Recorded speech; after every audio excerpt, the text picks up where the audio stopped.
Yo, what is the upskis, everybody? Welcome back to another episode of the GXGamerCast. We're on episode 86 of my little gaming show where once a week I just has to talk about video games, new video games, old video games that I grew up with. It doesn't matter. Video games. And this week will be a very fun, and I'm very excited about this one. I am finally doing my retrospective on the SmackDown versus Raw video games. Now, I'm mainly focusing in on the OG SmackDown versus Raw 05 to SmackDown versus Raw 08, because that is my prime time, the games that I put the most time into. But I'll also be talking about just a little bit of SmackDown versus Raw 2010, because I did play that one a little bit. But man, I grew up with these games, and I played the bejesus out of them, so it's going to be a lot of fun going through these games right here. But before we dive into this retrospective, let's talk about what I've been up to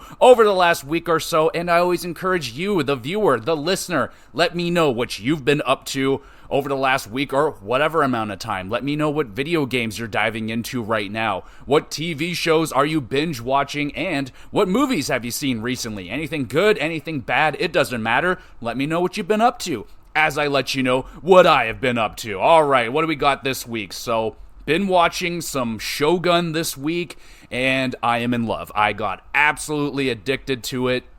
It is an amazing show. I'm all the way caught up, at least to episode 7. I don't know if there's an episode 8 yet, but wow. I think it's episode 3, possibly 4, whenever they introduce the cannons and stuff. And when shit goes down, oh my goodness, that was just outstanding. It is a really good show. I want to go back and rewatch it now that I'm more familiar with the characters, because everything is in Japanese and the names are Japanese names, so it's harder for me to, remember the names of certain characters, but, man, these characters are fantastic. Again, I don't know the names of them, but there's this, kind of goofy, funny, and he's also conniving guy. He is outstanding. I love him so much. The husband, the guy that just keeps coming back, he's amazing. Oh my god, what an outstanding show. It really is good. I know I wasn't fully in love with it on episode 1 like some of the other people that I've heard raving about it have been, but I'm gonna go back and rewatch it. I told my wife, you should probably check this one out too, so I'm planning on rewatching it. I don't know how many episodes it's gonna be. Hopefully 12 or something. I would be super down for that, but loving Shogun right now. I want more, so much more. Please and a thank you. My wife and I are we're starting to slow down. We're still on Survivor 40. It is awesome. Probably one of the best Survivor seasons so far. It is just the accumulation of all the previous Survivor winners, some of the best players to ever play the game of Survivor, all playing the same game, and it's been outstanding, man. You got a good mix of old legends and new winners. It's been great. The level of gameplay is really just so deep. It's just move ahead of move, and backstabbing and conniving. It is excellent. I did not expect to get this addicted to Survivor, but we are still just going crazy with Survivor. I managed to get one movie in this week, and that movie was The Holdovers. So I was really kind of excited about The Holdovers when I read about it. It's anything that's involved, I don't know, high school and that kind of stuff, it really pulls me in for some reason. And it was also set in the 60s, 70s, that era, which also just draws my attention. And of course, it had great reviews. I've heard great things about the movie. So I watched it, and it was good. It was good. Now, sadly, it's going to be a movie that I feel like it's going to leave my memory very quickly. It's a very well acted movie, but the big thing that disappointed me is I thought it was going to be when you read the concept of it, it sounds the quick concept of it is that you're at this prep school and they're going on winter break, and everyone's leaving the school except for a few holdovers who don't have somewhere to go for Christmas. Rather, their parents are gone, their parents are fighting with them, etc. But so they're staying, and one teacher has to stay back, and this teacher is just a mean old crusty bastard played by Paul Giamatti, or whatever. Doesn't matter, but he was great. The teacher character was great. And you get introduced to like this little ragtag group of characters, and I'm like, oh boy, it's gonna be, and then they all leave. Like, all the kids leave except for one, and then it becomes like kind of a trio movie where it's like the kid, the teacher, and then there's also like the chef, the cook. She has to stay back as well to feed them, so it's kind of like this little trios thing.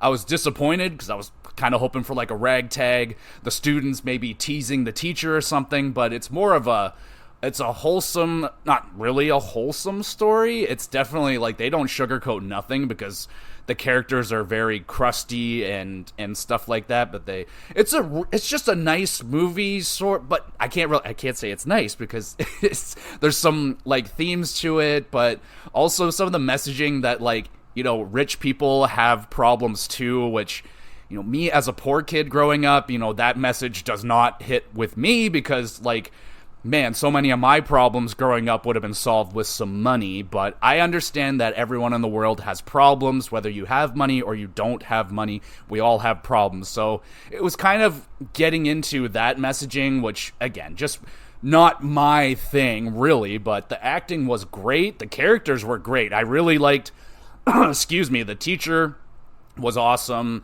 The one student that stayed back, he wasn't my favorite, probably my least favorite character, and when he was the one student that got left behind, I was like, dang, okay. There's like this one like really dumb, just piece of shit kid. I really wanted him to stick around, and he didn't. But yeah, and the help, the chef, she was awesome, or the cook, whatever she was, really liked her character as well. So pretty good movie. I'm hitting it with a 7 out of 10. It's like, there wasn't even really any like mind-blowing scenes or anything that like really catch my attention. It was just like a good, solid movie. Hitting it with a 7, and that's the only movie that I got. Let's talk about some video games. I played some Persona 5 Tactica. It's definitely back burner now, and I'm definitely losing interest in it. Story-wise, I'm not there whatsoever. I'm basically just playing it for gameplay. I like the tactical gameplay of it. It's really fun. Story-wise, yeah, it's just the presentation isn't there like it is in a Persona game where it's just more engaging. It's a little bit boring story-wise. I'm kind of just getting through it, but yeah, I like the gameplay. If you like the Persona, if you're like a tactical game, it's, again, there's a lot better ones out there, but I like the theme, I like the art style, and it is fun. But the game that is still taking over my life is still Yakuza Like a Dragon. Oh my goodness. So this week I got introduced into the business management part of Yakuza, and oh my goodness, my day off, that is all I did with it. I was like, oh, I'm gonna rock some Yakuza, and I was like, oh, I'm gonna get into some story stuff, and nope, just played management stuff the whole time. Like, oh my goodness, like just climbing the rankings. I went from like this micro corporation, now I'm in the top 20 in like one day, so I just crushed it. It is so up my alley. I love that management simulation stuff. It is just a lot of fun, and I have a rooster running one of my shops, so that's just outstanding. This game just continues to give me more and more, and I love it. It's just a smorgasbord of a whole bunch of stuff. These little mini games, there's kart racing, there's good story moments, there's fighting. It's just, yeah, man, I did not expect to get into it as much as I am. I am just loving this game. I cannot wait to do my review of it so I can gush about it even more, but yeah, I'm probably about 35-ish hours into it now, and I don't see any end in sight. There's just so much to do, and I'm loving every minute of it, and that's all I have been up to over this last week. It is going to be a hella busy one for me in wrestling, because WrestleMania is literally tomorrow as I'm recording this. I am a little bit excited. So, with that being said, I think it's time to talk about some wrestling freaking video games. Let's talk about SmackDown versus Raw.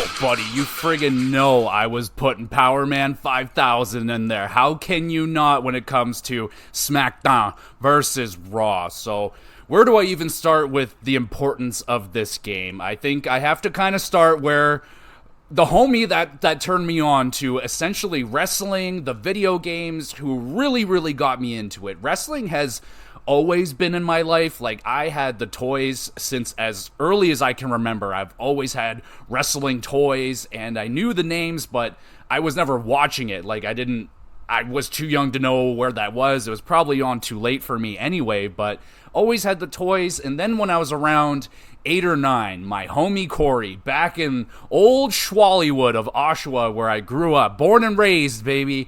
And man, this kid, he turned me on to so much stuff. He was such a great friend, but he showed me SmackDown, Here Comes the Pain. That was the first one that I got my hands on, that I played, and I was like, holy shit, this game is insane. And not only did he, show me that game, which then led me off to get my own wrestling game, and by this time, Here Comes the Pain was done. The next one coming out was SmackDown versus Raw. So that was the one that I bought. That was the first one that was purchased for me, that I owned. So that's where I'm going to start with that. But I got to shout out my friend he used to get me for my birthday every year. He would get me a PlayStation Greatest Hits. Like, his family was a upper middle class. They had money, and like, they were aware that we didn't, and they would get me games, and they would have me over, and like, I could just kind of live like a upper middle class kid, like, and just hang out in the awesome basement that they had. And just, oh god, the times, man, the times when we would play these games, we would talk wrestling, we would play with the toys, we'd watch wrestling. It was awesome. So shout out to the old school homie Corey, who I am no longer in touch with because life, and I've moved a whole bunch of times. That is the way that it goes. But regardless, goddamn, thank you so much for taking me down this wrestling path. So with SmackDown versus Raw, like I said, the first one, that was the one that I got for the first wrestling game that I owned. And the last one that I owned was, I think it must have been Warzone and the WCW NWO Thunder or whatever it was. Two not very good wrestling video games. Warzone, for people, has a special place in the heart, like it does for me, because that wrestling game, that's where Create a Wrestler started. But yeah, it was a large jump in quality and production value from the PlayStation 1 to the PS2 and deep into the PS2. Like, they had a lot of amazing wrestling games on PS2. Probably the greatest wrestling era was on PS2. I mean, you had was it Just Bring It, or like Shut Your Mouth? You had Here Comes the Pain, SmackDown versus Raw, 06, 07, I think 08 was still on the PS2. Like, an insanely amazing run for wrestling video games at that time. And now they're fine. I think the 2K ones they're hit and miss. Some are really good, some are not very good at all. But for a while there, I was buying them every single year, and this was basically the only video game I would get for most years. Like, there were some lean years there, but SmackDown vs. Raw, I would get that every Christmas, the new one, and I could play that happily all year long and never get bored because I was so addicted to wrestling. I watched SmackDown every single week. I would go and watch Raw with my friend Jay every Monday, and yeah, then I would come home and just create my own universe in my head. It was amazing, man. Like, these games were just so important to me. And yeah, whenever I was bored, whenever it was always SmackDown versus Raw, I would just lock myself up in my room fucking all weekend long playing SmackDown versus Raw. But goddamn, let's just start where it all began, with SmackDown vs. Raw, the first one, and my goodness, does it ever have the ugliest box art ever. Ugh. And I was actually really disappointed when I went to my game collection, went to the old wall to pull out the SmackDown vs. Raws, and I remembered, I was like, oh, fuck, stupid idiot kid me back in the day. I sold my older SmackDown vs. Raws, like the OG one and 06, because it was, a smart decision at the time for me as a kid. I'm like, well, I have 07. I don't need '06 and '05 anymore. I'm never going to play them. So I actually did sell them. So I didn't have them for my photograph that I posted. But I still have '07. That one I knew I was never going to get rid of because that's the cream of the crop right there, baby. But the OG SmackDown vs. Raw cover art is just a freaking super zoomed in facial photograph of Vince McMahon, and one side of it is slightly red and the other side is slightly blue. So not my favorite box art ever for a video game, but what an awesome game it was. Now, I do realize that this game in particular is not people's favorite because you're trying to follow up Here Comes the Pain, one of the greatest wrestling video games of all time. I completely understand that, but I only played that one a handful of times, and yes, it was immensely fun, but I love the original SmackDown vs. Raw. Like, it was the first one that I owned, and oh my goodness, like I said, jumping from PS1 to this one, the graphics blew me away. I remember watching the Triple H entrance and the water that he spit. I was just fucking mesmerized, man. I watched every entrance, just like, this is as good, if not better, than real life. Like, graphics will never be as good as this right here. Like, it was one of those moments. It was amazing. Like, oh my god, I was just so blown away.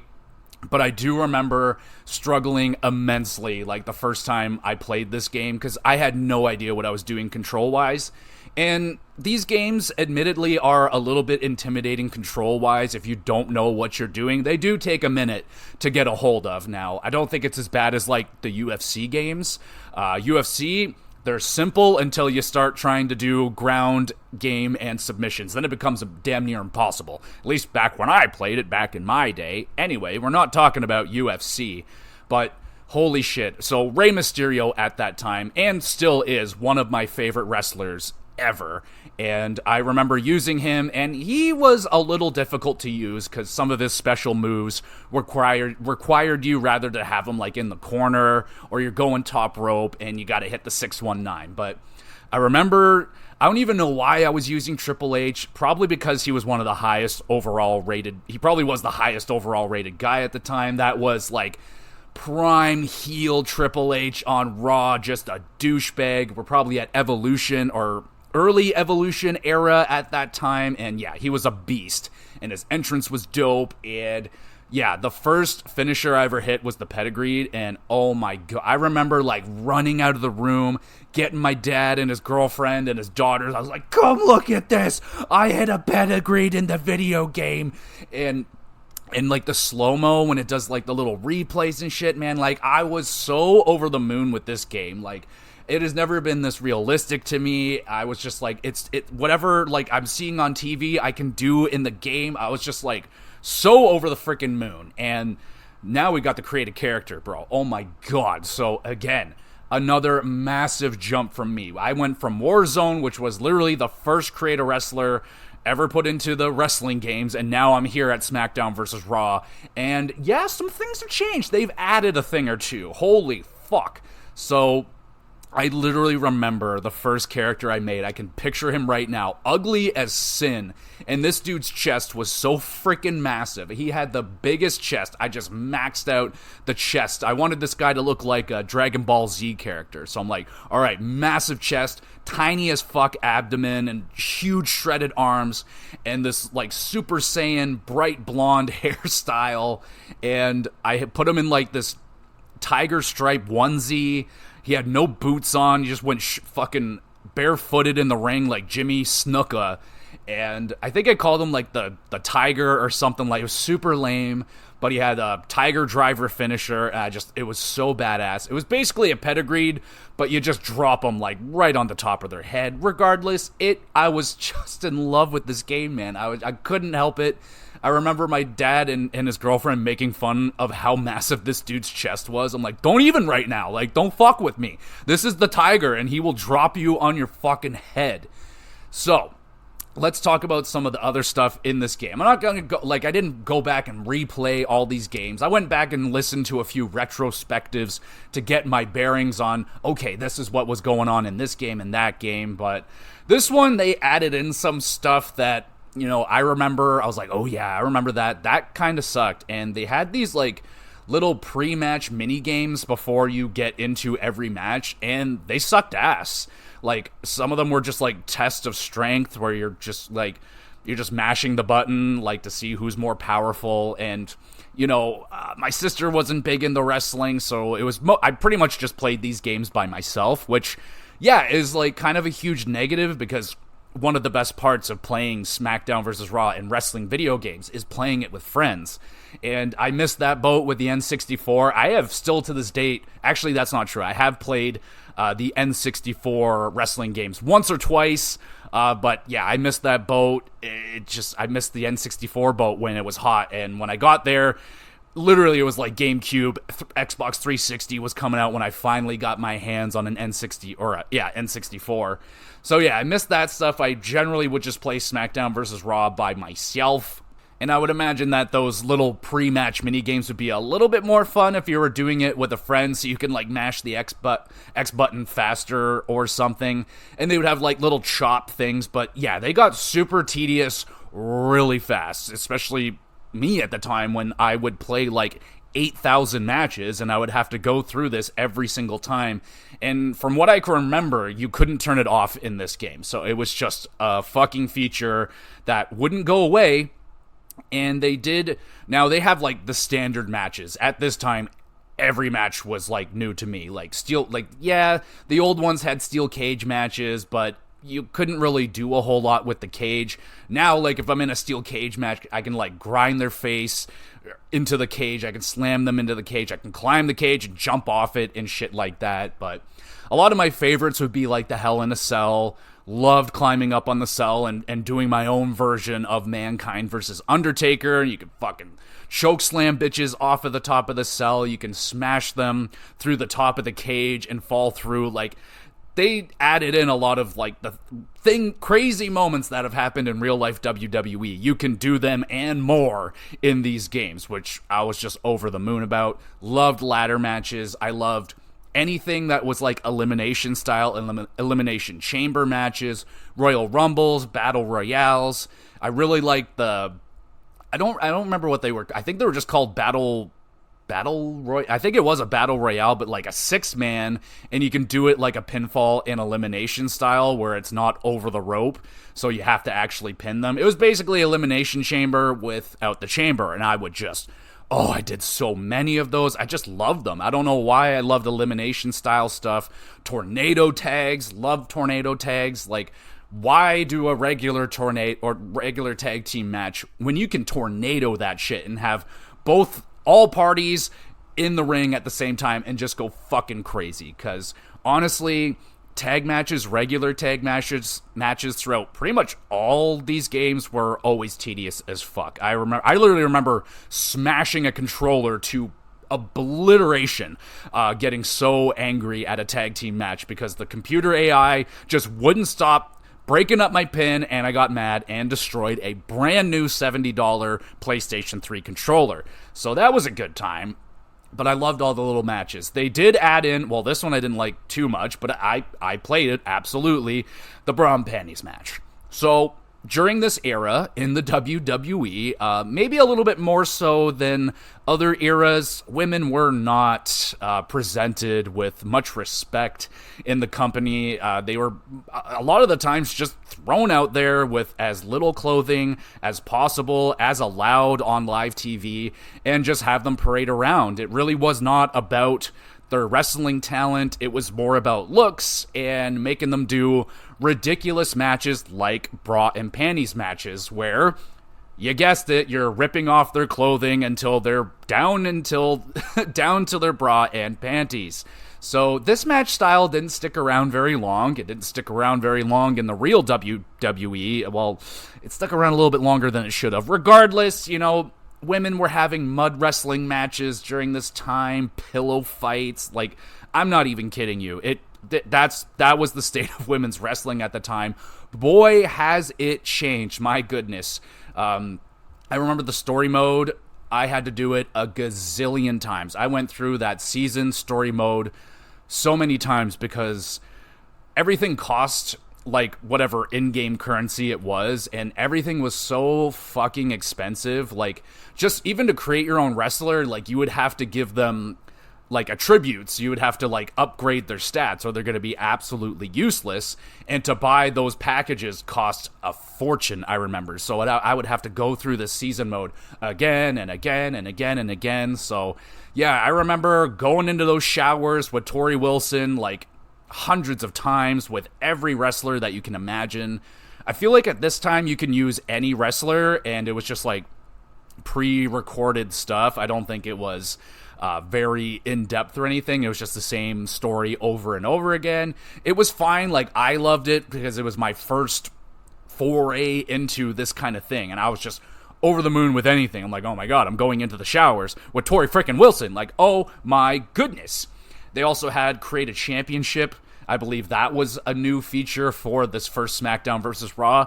It wasn't very good. Like, this was a sticking point for fans for, I feel like, years. Like, I remember every wish list, it was like, oh, make the Create a Championship better. Like, can we have different, like, ways to hold the championships? Like, in real wrestling, like, not every guy puts it around their waist. Some guy has it over the shoulder. Some guys put it around their fucking necks. Some guys do a lot of weird things with the championships, and I wanted that, and it took them a while to add that. And the thing that really sucked about the Create a Championship is that it cost a fortune to create a championship that even resembled something that looks decent. And when your wrestler would come out with it, it didn't fit on them properly. It looked really goofy. And yeah, you would spend like fucking 1,000,000 points building this championship only for it to look like absolute garbage. So that wasn't very awesome. I also remember that the character selection was not very strong in this one. Now, again, for me, my first SmackDown versus Raw, it was fine, but there was only like 50-something people in this game, and I'm looking at the Legends roster right here. It is weak as fuck. Like, you got some good names here, but there's only 11 Legends. And you got Andre the Giant, you got Hawk and Animal, like Legion of Doom, that's sick, but I mean, okay, you got Bret Hart, okay. Brutus the Barber Beefcake, are we serious? No, come on now. You got Mankind, Legend Undertaker, Jimmy Snuka, Masked Kane, which was my favorite. I was so in love with this version of Kane. He was one of the few memories I have about viewing wrestling when I was like 4 or 5. I remember seeing Masked Kane come out, terrified the hell out of me, but I also thought he was the coolest thing ever. We have Roddy Piper and The Rock. So you're missing like huge names, no Stone Cold, no Hulk Hogan, no Ric Flair. Well, Ric Flair's in the regular roster, but yeah, man, that is a lacking roster. And compared to Here Comes the Pain, which had a massive, awesome roster, but you have to take into consideration at this time in the company, that's when Goldberg left, that's when Brock Lesnar left, you know, a lot of big names left the company. So yeah, but yeah. Also, wait, and they didn't add in a lot of new people either. I'm gonna look, there's only 13 new ones. A lot of those are the legend ones, but like Chuck Palumbo, Garrison Cade, Hardcore Holly, JBL, where he finally became JBL, Mark Jindrak, Paul Heyman's here as a manager, Rene Dupree, Molly Holly. Yeah, not very good. Andre the Giant makes his first appearance in a while, I think, but yeah, the roster wasn't very awesome in this game. It would definitely get a lot better as the years went along, but I loved using Andre the Giant, and the challenges in this game, holy fuck. Like, back in the good old days when they would just have basically like in-game achievements, and I remember one of them is like, the legend challenges were very, very difficult, like beat whatever guy on legendary difficulty, and you're just, oh my god, it was very hard. Now, I do believe I felt like I did them all. I can't remember, but one of the easier fun ones was winning Royal Rumble at number 1, because you could just pick Andre the Giant, and Andre the Giant was the only wrestler in the game that could not be picked up, even by Big Show. And Big Show, he was the only other guy that couldn't be picked up by anybody other than Andre the Giant. Andre the Giant can just lift up the Big Show, and whoop, there you go, out the ring. And I remember doing that challenge. Was a lot of fun. Just someone comes in, Andre pick up, Andre toss, huh? There you go, huh? So that was SmackDown versus Raw. The first one, I think, a very, very solid entry for SmackDown versus Raw. So let's move on now to SmackDown vs. Raw '06, and this game just got bigger and better, improved on pretty much everything that the first SmackDown vs. Raw did, much more loved by the fan base. I feel like I really, really liked '06, and a big reason for that, I'm going right for it. We're talking about GM mode. Oh my god. So I love this kind of stuff. I love GM modes. Give me a GM mode in any video game, any sport. I'm going to love it. I will get into it.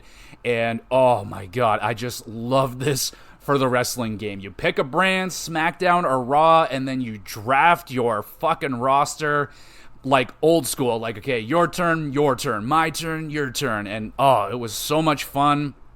Now, it wasn't perfect. It absolutely was not perfect. I didn't like the ratings for a lot of the superstars. I felt like everybody was so low. Like, I feel like the high-end guys were okay rated. Like, I think the highest end would be your John Cena's and Batista, Undertaker, Triple H. And I feel like they were rocking like an 80 popularity. And if you put the World Championship on them, they get like a +5. If you put the Mid-Level Championship, they get a +2 or 3. Tag Team +1 or 2. And then you would get a choice of Cruiserweight Championship or the Divas Championship. I think that's what it was called at the time. And yeah, pretty much everyone else, though, it was like they were really low rated. Like, there was just a huge gap. Like, your higher tier wrestlers, like mid-card high-level guys like a Rey Mysterio, they'd be like a 70. You got like Rob Van Dam at like a 70, Booker T at like 65. You're like, damn. Like, so sometimes it would be really fun. Like, I did so many GM modes, bro. Like, I can't even tell you how many of these things I did. And it would get boring, you know, putting the World Championship on Batista again, and yeah, he would rock in a 90 overall. You're building these freaking storylines in your head, and you got these rivalries, and it was amazing. Like, you know, me back in the day as a kid, watching week to week SmackDown and Raw, and these slowly progressing storylines, and I'm sitting there playing like a year a day in my head in GM mode, and just like creating these insane storylines and having these fucking 5-star 38-minute matches, like real life 38-minute matches, and I'm like, oh my god, and he kicked out of his finisher, and I'm like just canceling the pinfall because there was no like he was, it doesn't matter. Like, I just have my own just insane fantasy world going on in my own head, and this GM mode made it a little bit easier for me to manage all of this stuff. Now, I did have like my own little booklet where I had all my created wrestlers, all their championship wins, and all their statistics, and I'd be like, oh, this guy's building a Hall of Fame career right here. He's a fucking 7-time world champion, 5-time tag team champion, 3-time Intercontinental champion, 2-time Rumble winner, main eventer at WrestleMania, and I would keep track of all that stuff. And oh my god, like, well, I can't even go into create a wrestler just yet, but back to GM mode, Jesus, man. And, you know, fighting it out for the ratings week by week and watching your competitors, you know, and seeing who their champions are. It's like, oh shit, like, fucking Rey Mysterio just beat The Undertaker for the championship. Like, oh my god. And like I said, I would do stuff like that. I would have, like, people you wouldn't expect to be a champion become my champion. And then, you know, it's, if I was a big fan of someone, like I loved Paul London and guys, a lot of the cruiserweights that, you know, they're probably never going to become world champion. Even at the time, like, Rey Mysterio was never probably going to become world champion. Eddie Guerrero, before he became world champion, like, he was in that boat. And I'd make guys like that the world champion, and it would be sick to see Rey Mysterio's popularity grow to like 99. And yeah, it was great. You can sign them to contracts, and it was dope, man. I loved GM mode so much, and it would only get better with the next game, but we're not there yet. Let's talk about the Create a Superstar. So they added in the Create a entrance, and holy shit, man, I loved this mode. So it would kind of break down the entrance into like 3 or 4 pieces. Like, okay, here's your stage part, here's your ramp, here's the in ring, here's the like getting into the ring, and then whatever you want to do in the ring. So you had like 4 pieces, and you can put like pyro wherever you want, and whoever's pyro, it's like, oh, I want fucking Edge's smoke at the beginning with fucking Triple H's lighting and Undertaker's like fucking fog. And oh my god, man, just the level of customization was just getting better and better, and I can get more in depth with my characters, and I can just create what I wanted. I like whatever I had in my mind, I can, you know, with maybe a little bit of imagination, kind of get exactly what I'm looking for out of this Create an Entrance thing. I fucking loved it. I remember using Chris Jericho's like getting into the ring thing where he had his arms around the ropes. I just thought it was so badass, and you have the fucking explosions going crazy. Like, oh my god, I would pyro up my entrances like a madman. A madman. Absolutely crazy. Freaking loved Create an Entrance, and I created so many wrestlers, man. I feel like I had probably 20 to 30 Create a Wrestlers and a whole bunch of different styles of them. Like, I remember in the first SmackDown versus Raw, if I went back and looked at my Create a Wrestlers, a lot of them are going to look the same. They're going to be like they're going to all have masks, and they're all going to be like, they're all going to have insane move sets where it's like, oh, normal move is like a last ride and an FU and crazy shit like that.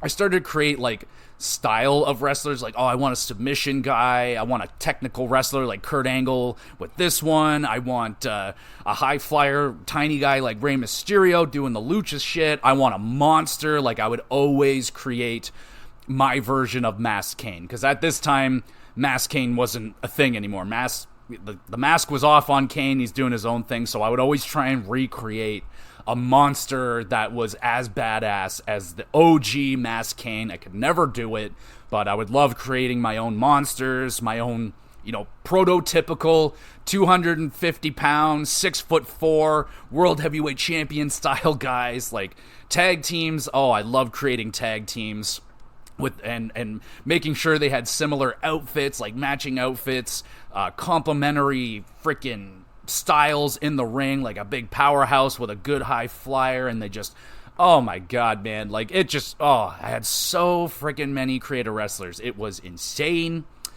The season mode in this one was changed up a little bit. So in the first one, SmackDown versus Raw, you can pick anyone off the roster, and you would just go through the preset story. In this one, you get like a list of certain amount of characters. I don't remember how many there were, but each one had their own little kind of story going on. So it was a little bit better.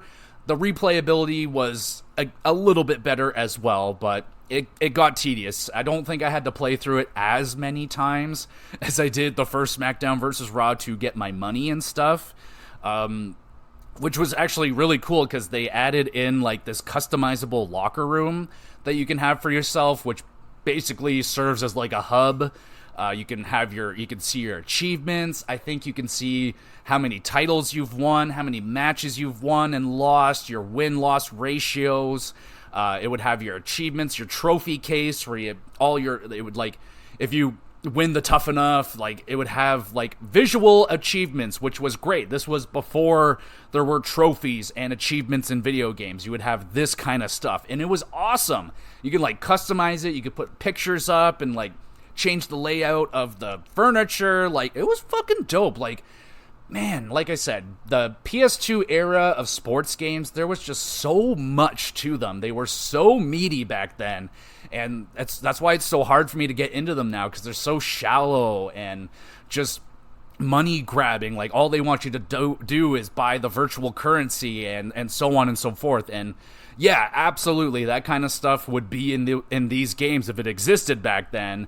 But man, I just cherished that time back then when it was all about just doing in-game stuff and earning it from playing the game instead of just buying it online. These games were masterful at that kind of stuff. Really, really good.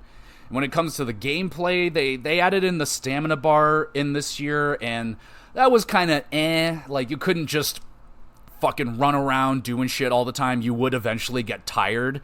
So it kind of slowed down the gameplay a little bit, but it was still, I think, faster than SmackDown vs. Raw, the first one.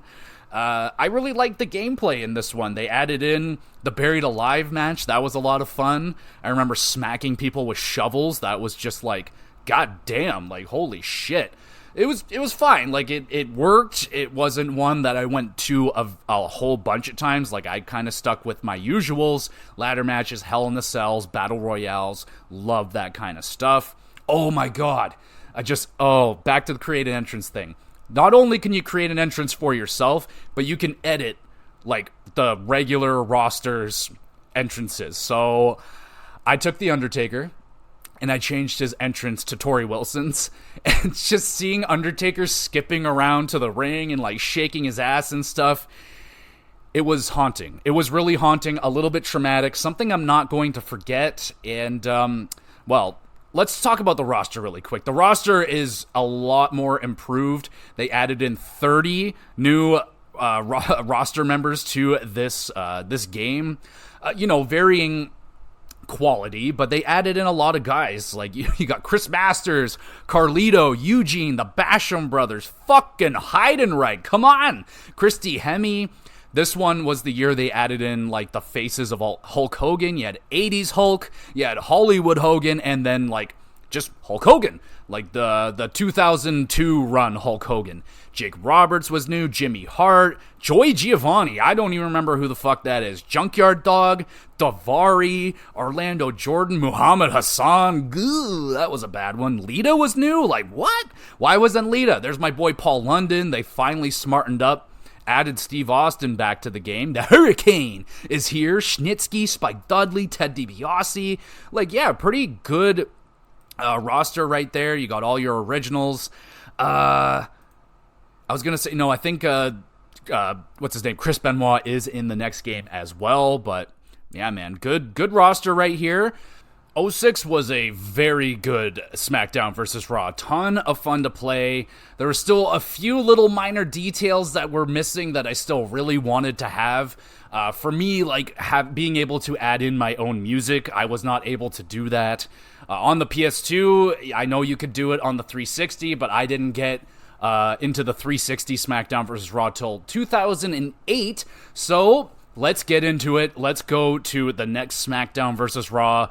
Probably my favorite, and know what? It just is. It's my favorite one of all of them. It's SmackDown vs. Raw 2007, which I think is the pinnacle of the SmackDown vs. Raw franchise. It started to go downhill after this one, and I think at 07, I think they gave me everything that I wanted as a fan. They even added in, like, you can add in your own music in the Xbox 360 version, so that was just me not having a 360 yet. So, oh my god, let's talk about 07. I freaking love this game so much. Like, they improved everything from 06, and just a little bit bigger, a little bit better, a little bit faster, and the controls in this game are, for me at this point, I was a master. I could just put in the newest SmackDown game, and I can go in and dominate. But this one, to me, gameplay-wise, was by far the most fun. It had the most control. You can do fucking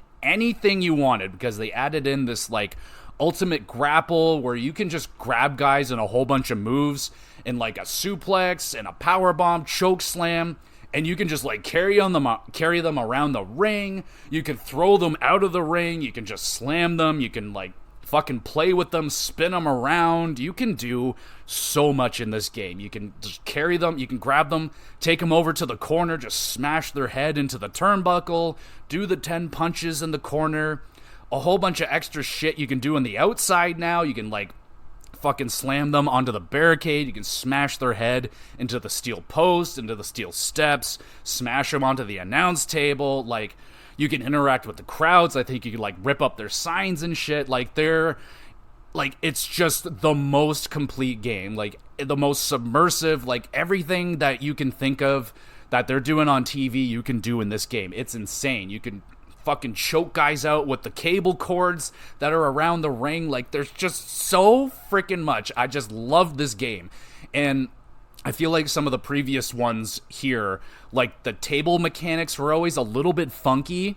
And in this one, it was like perfect. It always worked. You can like stack tables on top of tables, like perfectly, no problem. You can put people through stacked tables, over the ropes, through off of ladders, like anything. It was just perfect. I loved playing this game. It was just so good. In this game, I could easily have like 1 hour long Iron Man matches and just enjoy every second of it. Just beating the ever-living fuck out of whoever my opponent was, like whatever I wanted out of them. It's like, all right, we're going through 7 tables. We're going to do a 40-foot drop off of this, through that, on fire. I don't think they had fire in this game just yet, but that's the next game. But my God, man, the controls in 07 were freaking perfect. They were so freaking good. You could do whatever the hell you want. You can fight in the crowd now, which I know some people were a little bit upset because at the time, like, the trailer kind of made it look like you can fight in the crowd, but instead it was like just kind of an outside little area where you can jump on like this huge scaffolding, do backflips off it and shit, pull your Jeff Hardy moves out. Now, I might be mixing that up with 08 that they added that, but I'm pretty sure it was 07 that they added in that little area on the outside in the crowd that you can fight on. I think you could jump off the stage. Now, sadly, I don't think they ever brought back the ability to climb up onto the SmackDown fist. I remember we did that a million times when me and the homie Corey played Here Comes the Pain. You can just jump up there and I thought that was just insane. I don't think you can do that, but my God, the gameplay was just so freaking good. I loved powerbombing a guy to the outside of the ring and just watching him crash onto the floor. Like, just devastating. Just beating the fuck. It was like a great, what do you call that? Like a tool for anger. If I ever had a bad day at ski or something like, or my dad pissed me off, I'd go into SmackDown versus Raw, fucking create them, and then just beat the shit out of them. Like, oh my God, I just loved it so freaking much. They added in arguably the best match mode ever in Money in the Bank, and they nailed it, like, first try, I feel like, with the Money in the Bank match type. You can do everything that I couldn't even fathom them being able to pull this off, but Shelton Benjamin, the only guy in WWE history able to place a ladder on its side and then run up that bitch, perform a perfect swanton dive onto a pile of men, and I have not seen anybody able to do it as good as Shelton Benjamin did it. He did it numerous times. He ran up the ladder and then clotheslined a bitch like at the top of the ladder, and you can do all of that in the Money in the Bank match type. I couldn't fucking believe it, and it wasn't that hard to pull off. Like, you just go up to a placed ladder, bam, you hit like square, it's placed on its side, and you could just run up it and fucking spear a guy. It was amazing.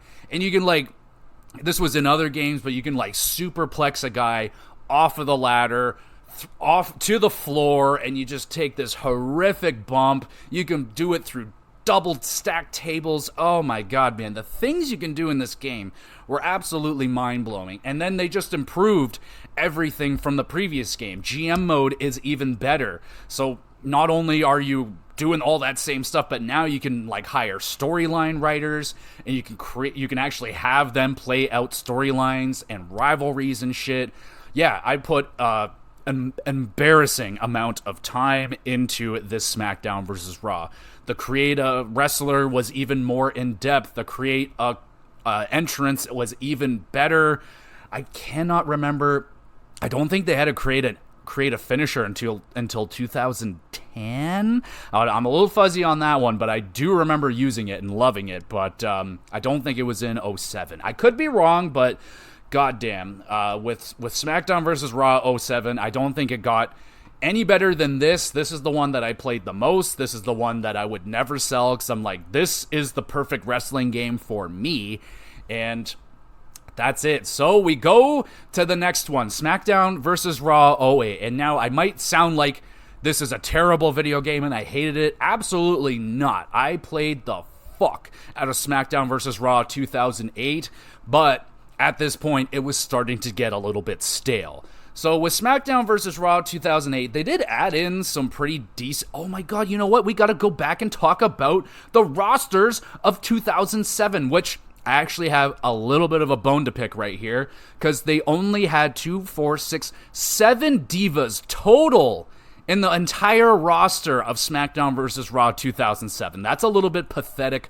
Let's ring them off right here. We got Candice Michelle, Jillian Hall, I hated her so much, Lita, my girl, my baby. We got Melina, she was awesome. Mickie James, awesome. Tori Wilson, she's still kicking. And Trish Stratus. That's it, man. Like, that is, wow, that is just not a lot of women right there whatsoever. How they looking at the legends? This was the year of the faces of Mick Foley, which I liked and didn't like. Like, I didn't know about Dude Love at all. Like, I was like, what the fuck is that? I actually have seen Dude Love. Like, I went back and watched some of the Attitude Era. He was fantastic. I love Dude Love. But you get Bam Bam Bigelow. That was a good ad. You got Dusty Rhodes was added. Eddie Guerrero was added as a legend because he passed away very, very sadly. So they added him in as a legend. You got Jerry Lawler, Jim Neidhart, Shane McMahon for some fucking reason is a legend. You brought in Taz, Mr. Perfect, and then you got the classic guys, Stone Cold, The Rock, Hulk Hogan, Bret Hart. They're there. So, yeah, pretty good. The roster size was good. You got new guys like Bobby Lashley, Gregory Helms, Ken Kennedy.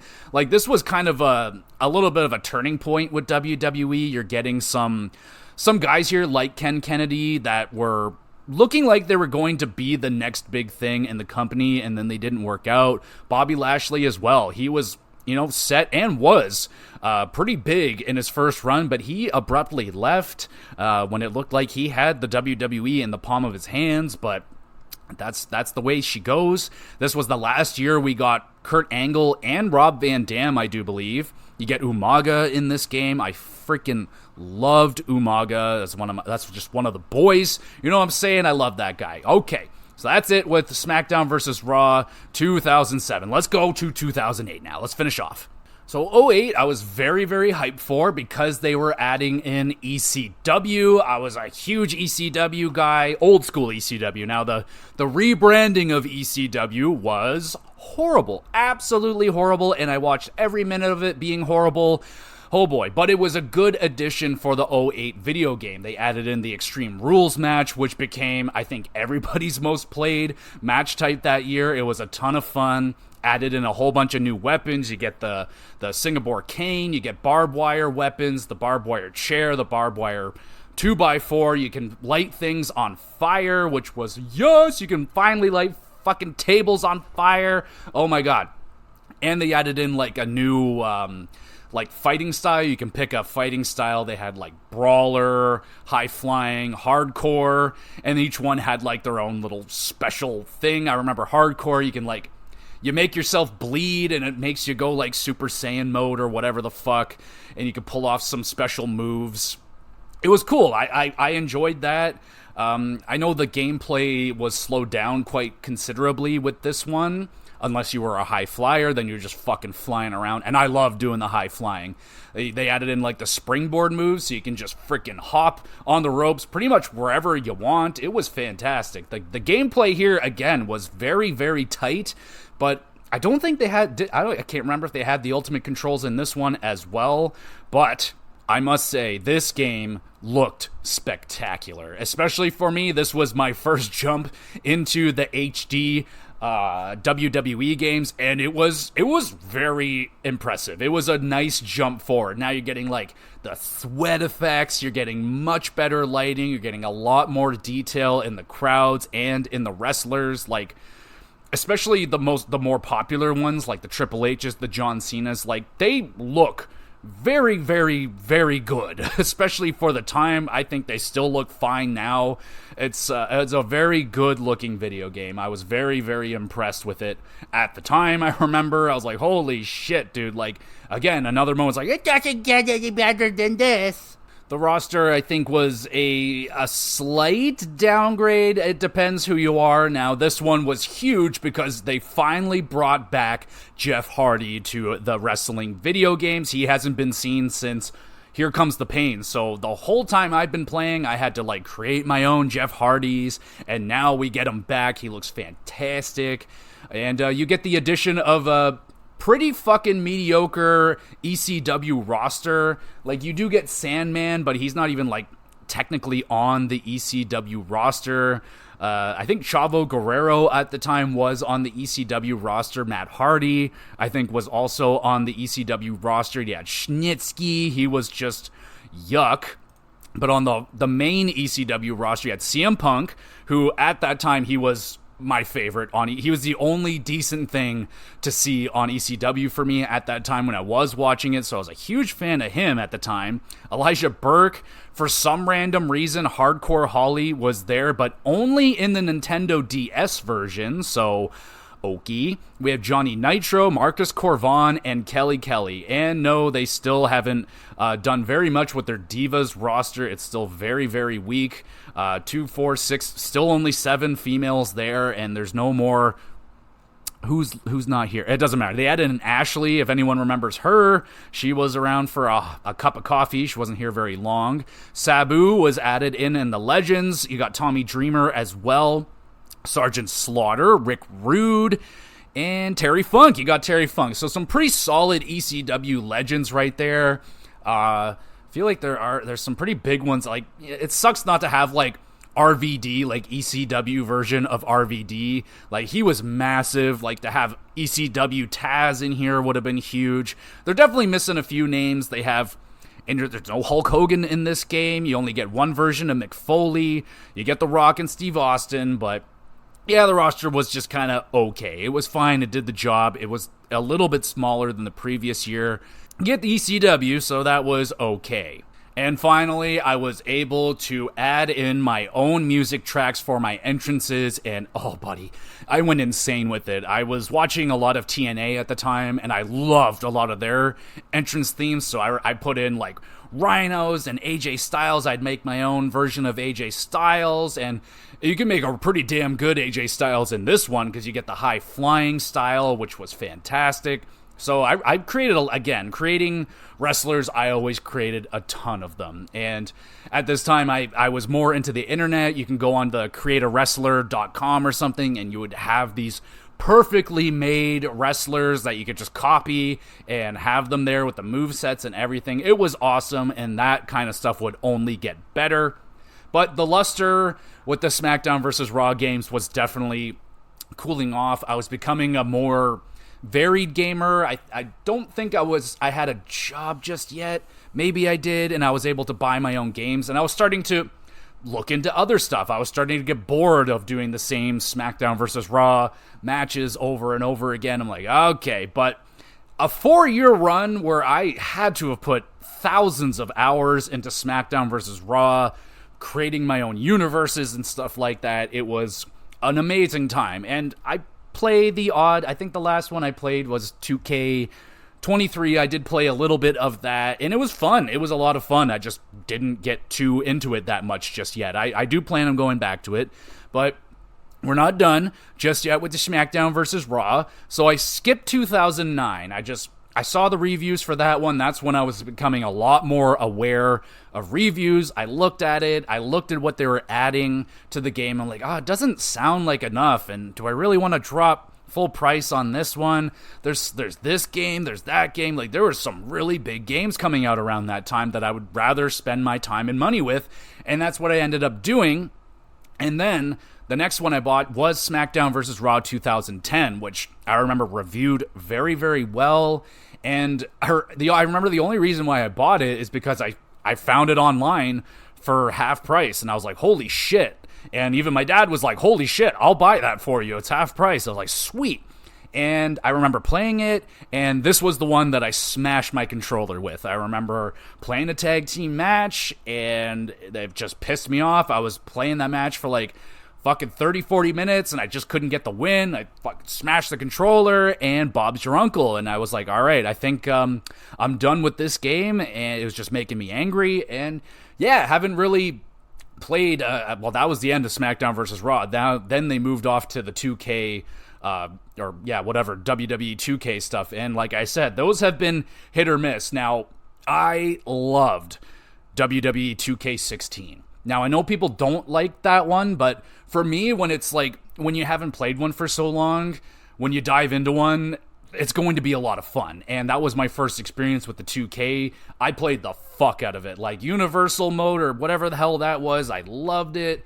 I had a blast with it. And I think that was the one with Stone Cold on the cover, and going through his career, I loved that. I thought they did a fantastic job with that story mode. I really liked that, like the theming. The one, again, the only reason why I bought 2K23 was because it was Rey Mysterio themed, and I fucking love Rey Mysterio. I'm like, I have to go through his career. That's going to be so freaking awesome. So I know they're not everybody's cup of tea. The newest one has actually reviewed pretty well. The commercials say, oh, it's the highest rated WWE 2K game in existence. And it's only at like an 80. So like, I don't know about that, but I know those, like the 06 and 07 SmackDown versus Raws were very highly rated.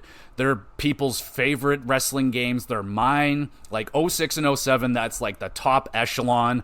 07 squeaks it out just a little bit because it had just that little bit more. I even remember like the difference between the locker room in 06 and 07. 06, it was like kind of a static room that you can kind of just bounce around. In 07, you can fully walk around. You can like customize everything, like the walls, the paint jobs, like there was just, everything was just more in 07. So that for me is the pinnacle of SmackDown versus Raw. It's the best one. It's my favorite, the one that I sunk the most hours into and never got bored of it until 2008, where I finally got bored, and my dad was so disappointed. He's like, whatever happened to you just playing that fucking wrestling game all year? Now I gotta buy this and that. And I'm like, Dad, you never buy me anything anyway. Doesn't matter. So there you go, everybody. That is my retrospective on the SmackDown vs. Raw franchise, at least the ones that I experienced. Did I miss a thing or two? Most certainly. I definitely have missed a thing or two, so chime in on your memories and thinks and thoughts about the SmackDown versus Raw series. I gotta talk about the soundtrack really quick. It's a toughie to throw in some of the music because it's like real people, right? Like it's Power Man 5000, it's 3 Days Grace, and speaking of 3 Days Grace, god damn it, did I ever end up hating those guys for a while, because I played these games so much. You know, like podcasting was not a thing. I didn't have like podcasts to listen to. MP3 players and stuff was kind of new then and expensive, so I didn't have one. So I would just have to listen to the soundtracks of these games over and over and over again. And for the most part, they were fucking incredible. Excellent soundtracks until like 08, where the soundtracks started to get smaller and smaller. But yeah, man, they had some really good songs. I remember the song Hero. I think it's by Skillet. Fuck, that song was good. It introduced me to Power Man 5000, which I know my boy Billy is just, he loves Power Man 5000. So there you go. You got that in there. Really good music, man. I love the soundtracks in these games. If I went back and listened to some of those songs like Let's Start a Riot, like, oh my god, just gives me, I can't do it. Like whenever like 3 Days Grace comes on, unless it's I Hate Everything About You or whatever, I'm probably gonna switch it, because I'm like, I can't. I've heard it so many times, the song is dead to me. So yeah, that was my thinks and thoughts on the SmackDown vs. Raw series. But let me know, did you play these games? Were you more of a SmackDown person, like the shut your mouth, know your role, and here comes the pain? Are you a 2K player? Do you prefer the 2K style of wrestling video games now? Or do you prefer neither of those, and do you play like Fire Pro Wrestling or something? What's your favorite wrestling video game of all time? Mine's SmackDown vs. Raw 07, without a doubt. That's my baby, that's my boo. And there you go, everybody. Thank you so much for listening. You guys are so awesome. Do you want to be even more awesome? Of course you do. Well, then hit that review, hit that like, share, do whatever you got to do to help out the little podcast grow just a little bit, just enough so I don't have to do actual work anymore and just do this and provide entertainment for you. Yes, you. And also, you can go over to the YouTube channel GamerGX Videos, where I upload all of these episodes for you to watch them if you would like. It's also a great place to drop a comment, ask a question, anything related to video games, wrestling, hockey, podcasting, whatever, it doesn't matter. Send in a question for the podcast. I'd love to read it, answer your question live on an episode, shout you out, all that good stuff, absolutely. So send in your questions, that would be excellent. I also have an email address. If you want to have a private conversation, absolutely fine. That is available there for you as well.